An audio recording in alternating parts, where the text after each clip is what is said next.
1월 9일 월요일 영상으로 함께 하시는 새벽 예배에 오신 우리 성도 여러분들을 주님의 이름으로 환영하면서 또한 축복합니다.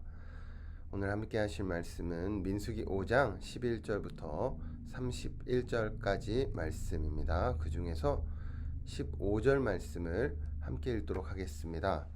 그의 아내를 데리고 제사장에게로 가서 그를 위하여 보리가루 10분의 1 에바를 헌물로 드리되 그것에 기름도 붓지 말고 유향도 두지 말라. 이는 의심의 소재요 죄악을 기억나게 하는 기억의 소재니라. 아멘. 하나님은 거룩하신 분입니다. 이 거룩하신 하나님이 이스라엘과 함께 하십니다. 그들 가운데 거하십니다.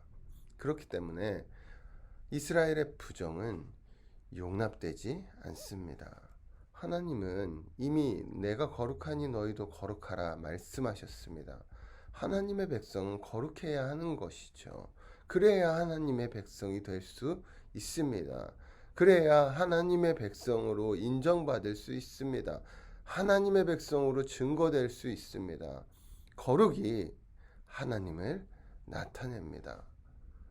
몸과 마음이 모두 거룩해야 합니다. 정결해야 합니다. 이스라엘 백성에게는 죄가 허용되지 않는 것입니다. 죄를 지으면 무조건 속죄해야 합니다. 우린 예수 그리스도의 은혜로 그 보혈의 공로로 말미암아 죄사함을 받았습니다. 거듭나 새 사람이 되었습니다. 하나님의 나라, 그 나라의 새 백성이 된 것입니다. 그렇다면 그에 걸맞게 행동해야 하는 것이죠. 이전에 부정함과 구별되는 새로운 거룩한 인생을 살아야 하는 것입니다. 우리가 이 민수기 말씀을 따라가며 이스라엘이 어떻게 거룩하게 구별되었는지를 살펴보고 있습니다. 이스라엘이 광야에서 살 때에 회막을 중심으로 살았습니다. 회막은 하나님이 거하시는 장소입니다. 이스라엘 모든 지파는 어디에 있든지 회막을 향하여 진을 쳤습니다. 동쪽에 있어도 회막을 향하여, 서쪽에 있어도 회막을 향하여, 북쪽과 남쪽도 마찬가지입니다. 모두 하나님을 중심으로 하나님을 향하여 하나님의 말씀대로 하나님의 인도하심을 따라 살았던 것입니다. 어제 주일 설교를 해주신 폴 목사님이 언급하셨듯이 진짜로 이렇게 매일 항상 주님의 말씀대로 주님의 뜻대로 사는 것은 베드로가 물 위를 걷는 그 일보다 힘든 일입니다. 어려운 일입니다. 자기를 부인하고 무조건 자기는 아니라고 부정하고 내 뜻이 아니라 하나님의 뜻대로 살고자 노력하며 주의 길을 걸어가는 이것은 절대로 쉬운 일은 아닙니다. 하지만 불가능하지 않습니다. 예수님을 비롯한 성경에 기록된 신앙의 많은 선진들이 각기 그들의 삶으로 이것이 가능하다는 사실을 확실히 증명하며 살았습니다. 힘들지만 하나님 중심으로 살았습니다. 자기 중심적으로 살면 안 된다고, 절대로 그러면 안 된다는 사실을 그들은 그들의 인생으로 확실히 보여줬습니다. 성경 어디를 찾아봐도 하나님의 사람이 자기 뜻대로, 자기 멋대로, 자기 하고 싶은 대로 해서 잘 되는 그런 예는 존재하지 않습니다. 한 사람도 그런 사람은 없습니다. 전혀 성경 안에서 그런 예를 찾아볼 수 없는 것입니다. 왜냐하면 자기 멋대로 사는 게 바로 죄이기 때문입니다. 하나님보다 내가 앞서면 그것이 죄입니다. 하나님이 늘 우리 앞에 먼저 행하시고 말씀하셔서 우리를 인도하는 그 삶으로 살아가시길 주의 이름으로 축원합니다. 그렇지 않으면 우린 늘 죄인이 될 수밖에 없습니다. 왜냐하면 우리에겐 선한 것이 하나도 없기 때문입니다. 하나님을 벗어나면 죄악이 만연합니다. 그러한 세상 속에 속하는 것입니다. 그래서 우리가 아무리 아니라고 해도 우리는 죄인일 수밖에 없게 됩니다. 죄의 문제가 해결이 되지 않거든요. 이 죄는 관계 또한 무너뜨립니다. 하나님과의 관계뿐만 아니라 사람 간의 관계 역시 망칩니다.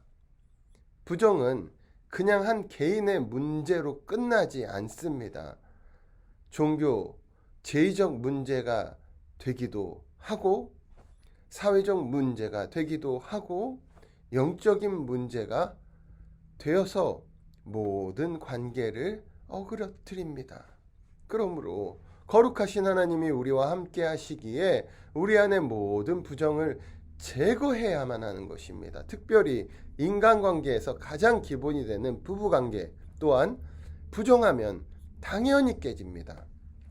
누구보다 서로 신뢰해야 하는 관계임에도 불구하고 부정하면 부부관계 역시 무너질 수밖에 없습니다. 이 부정은 사람뿐 아니라 하나님께도 죄를 짓는 일입니다. 15절 말씀에 그의 아내를 데리고 제사장에게로 가서 그를 위하여 보리가루 10분의 1 에바를 헌물로 드리되 그것에 기름도 붓지 말고 유향도 두지 말라. 이는 의심의 소재요 죄악을 기억나게 하는 기억의 소재니라. 16절 제사장은 그 여인을 가까이 오게 하여 여호와 앞에 세우고 지금은 지극히 개인적인 문제라고 생각할 수 있는 불륜과 같은 부부간의 일도요 이스라엘에게는 절대로 개인적인 일이 아니었습니다. 이건 하나님 앞에서 범죄한 것입니다. 그래서 모든 처벌을 하나님께 맡겨드려야 합니다. 남편은 아내를 의심하면 안 됩니다. 의심은 관계를 파괴합니다. 의심은 그대로 두면 불신이 쌓이게 되죠. 하나님 앞에서 결혼하고 부부 관계가 되었다는 것은 서로 신뢰하는 사이가 되었다는 약속인 것입니다. 약속. 결혼 서약을 했습니다. 저 사람이 내 남편이다. 저 사람이 내 아내다. 우린 하나님이 맺어주신 관계다.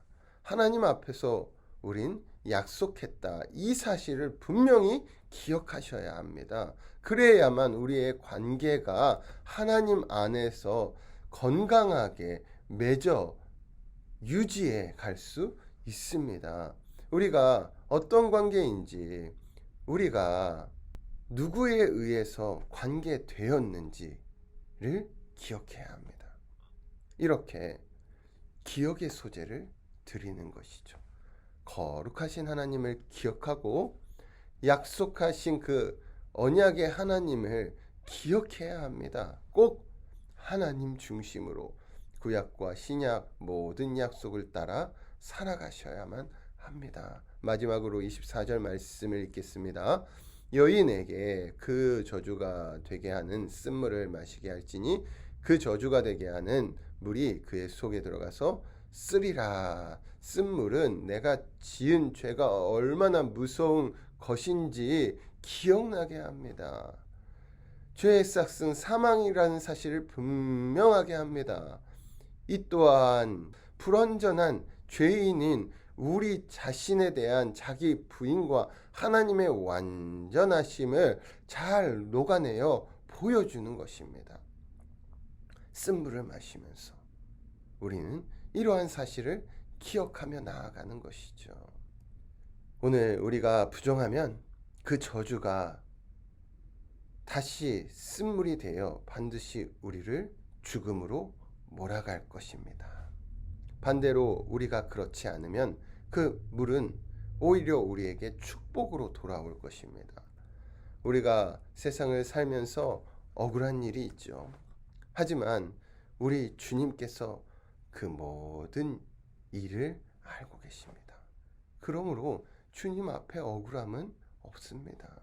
혹시 아무에게도 얘기할 수 없는 억울함과 고통을 안고 계신가요? 그렇다면 거룩하신 하나님께 나아가시기 바랍니다. 그 문제를 안고 기도하시기 바랍니다. 위로의 하나님이 그 눈물을 닦아 주실 줄로 믿습니다. 그뿐 아니라 억울함을 당한 그 일들을 갑절로 우리에게 좋은 것들로 더하여 주실 줄로 믿습니다. 갚아 주실 줄로 믿습니다. 오늘도 그 거룩하신 주님과 늘 동행하시고 부정으로부터 벗어나 정결한 삶으로 나아가시는 우리 모두가 되시길 주의 이름으로 축원합니다. 기도하시겠습니다. 하나님 감사합니다. 믿음을 가지고 구합니다. 우리의 삶을 하나님께로 인도하여 주시옵소서. 무엇보다 하나님과 함께 동행하여 부정함을 제거하고 정결한 삶으로 나아가게 하여 주시옵소서. 예수 그리스도의 이름으로 기도드렸습니다. 아멘. 말씀을 기억하시면서 기도해 주시고 가지고 나오신 기도 제목들을 놓고 기도해 주시기 바랍니다. 다 같이 기도하며 나아가시겠습니다.